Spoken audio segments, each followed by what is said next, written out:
नाम है इनके? जैसे श्याम जैसे श्याम। मैं ये पूछना चाह रहा हूँ, ये जो मोर छड़ी का झाड़ा है तो इसकी क्या टाइमिंग रहती है? इसका टाइमिंग ये होती है, जब भी हम दरबार में होते हैं तो मोरछड़ी के झाड़ा लगता है। जितने जितने समय भी रहे हम दिन में, जी जी। तो उस समय मोरछड़ी की झाड़ा निरंतर लगेगा। अच्छा, सुबह लगभग 6 बजे से लगता है? सुबह 6 बजे शुरू हो जाता है, 6 से 7 दोपहर में भी? 7:30 दोपहर में भी हो जाता है, कभी हम दोपहर में आना होता है हमारा।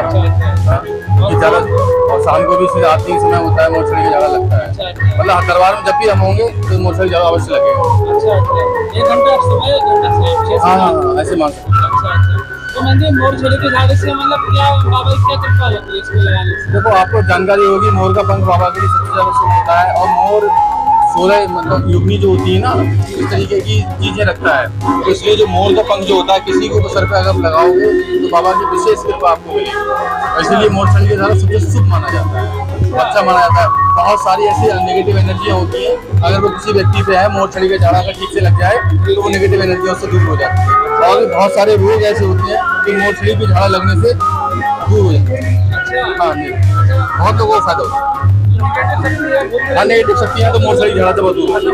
हाँ बिल्कुल, बहुत बड़ा महत्व है मोरछड़ी के झाड़े का। मोरछड़ी के झाड़े का जैसे बागा का महत्व है, उसी तरीके से मोरछड़ी के झाड़े का बहुत बड़ा महत्व है। हाँ, बहुत बड़ा महत्व है।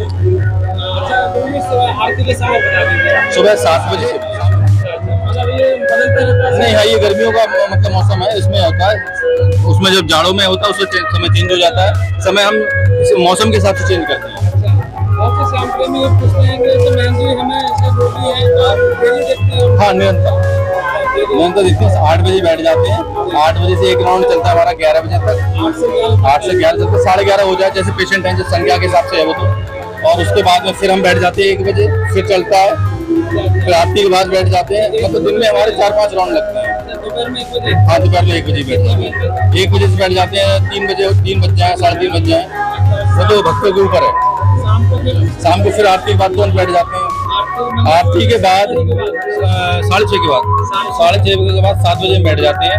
7 से 8 चले 9 चले, और उसके बाद में फिर लास्ट राउंड जो होता है वो हमारा 9:30 10 के बाद लगता है।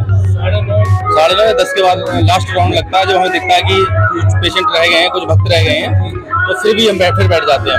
हमारा कोई ऐसा नियम नहीं कि इतने समय ही बैठोगे आप, ये सब भक्तों पे डिपेंड करता है कितनी संख्या है भक्तों की। हमारा मेन मकसद है, क्योंकि हम डॉक्टर तो है नहीं कि हम इतने समय से इतने समय तक बैठेंगे, है हम तो बाबा के सेवक हैं। तो बाबा का जो भी भक्त यहाँ पर आता है तो हमें लगता है कि वो निराश ना जाए, जितने भी संख्या में लोग आए। तो यही कारण है कि 3-3 साढ़े 3 घंटे बैठते हैं।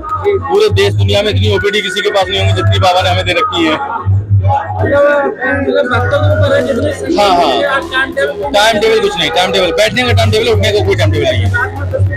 10 भी बज जाते हैं, 11 बज जाते हैं, कभी कभी 2 बजे अगर पेशेंट आ जाता है वेंटिलेटर पे या एम्बुलेंस में। हाँ, रात में एम्बुलेंस वेंटिलेटर आती है तो उठ के हम देखते हैं पेशेंट के लिए। हाँ, अब किसी भी दिन आओ, भीड़ किसी भी दिन कम नहीं है। अच्छा अच्छा। हाँ, आप किसी भी दिन आओगे, भीड़ आपको एक सी मिलेगी। हाँ, लेकिन भीड़ होने के बावजूद भी असुविधा नहीं है। आपने देखा होगा किस तरीके से हम व्यवस्थाएं बना रहे हैं, सब टोटल ये कवर्ड कराते चले जा रहे हैं, किसी भी धूप ना हो, किसी भी बारिश में दिक्कत ना हो।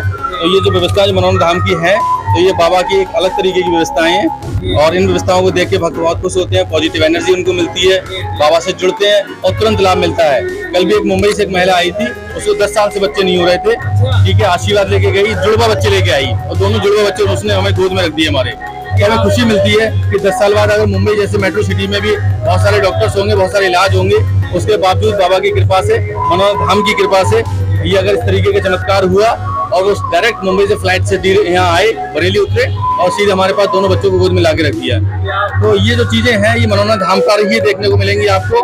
बाकी आपको लोग और सारी चीज प्रवचन दे सकते हैं, कथा सुना सकते हैं, लेकिन चमत्कार मनोरम धाम पर ही हो रहे हैं। हाँ, वो उस चीज के कथा करने के, प्रवचन देने के लाखों रुपए लेते हैं, यहाँ निःशुल्क लाभ मिलता है, वो भी तुरंत लाभ मिलता है। इसीलिए मनोरम धाम पूरी दुनिया में सबसे अलग है।